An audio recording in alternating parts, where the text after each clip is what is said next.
What are your own retrospective reflections on the slump in the 30s, on economic policy and the behavioural success or failure of the national government?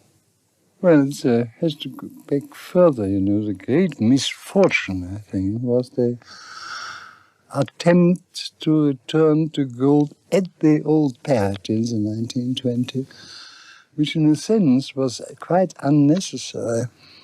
Because as I was pointing out at the time, when I came to England, but too late, David Ricardo had argued 100 years before that he would never advise the government to restore a currency depreciated by 30% to its former power.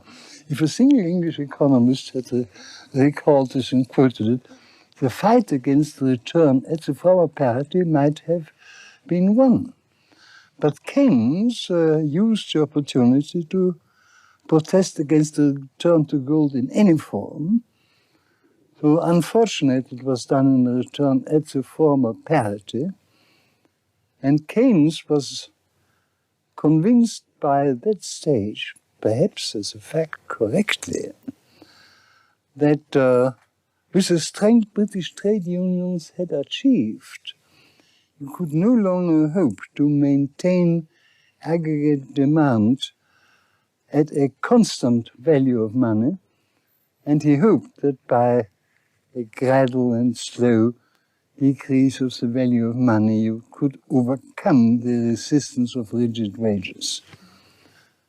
Well, that was the situation I found, and which led me in a conflict with Keynes, and most of my years in England, I can't say, the first 10 years.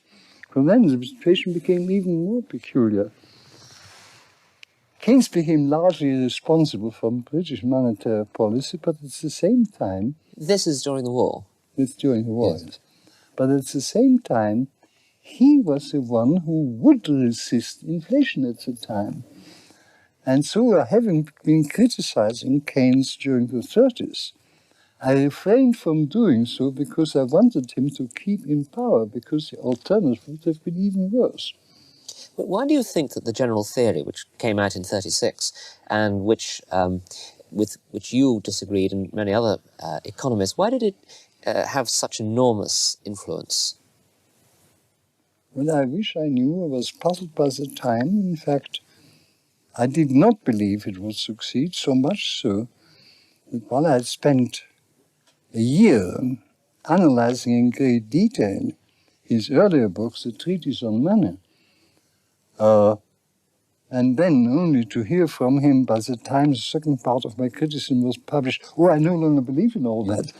Then I didn't want to invest more effort in criticizing the general theory, whose success is still a puzzle to me, because it reverted to a very primitive idea which had been clearly refuted in the 19th century, that there's a single relation between the aggregate demand for final products and the employment.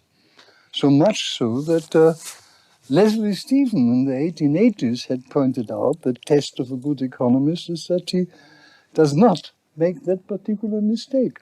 Well, Keynes revived it and gave a plausible explanation. And I should add, he did not succeed while he lived. But when he died, he was suddenly raised to sainthood. But Keynes might not have approved of the Keynesianism which came to dominate policy. He wouldn't.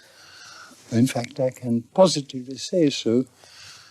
The very last time I saw him, about 6 weeks before his death, I was meeting him. I was still having dining rights at King's College, and I was here for a weekend, and talked to him after dinner and asked him whether he wasn't alarmed by what his pupils, naming two, I won't name now, were doing, agitating for more expansion, while in fact the danger clearly was inflation.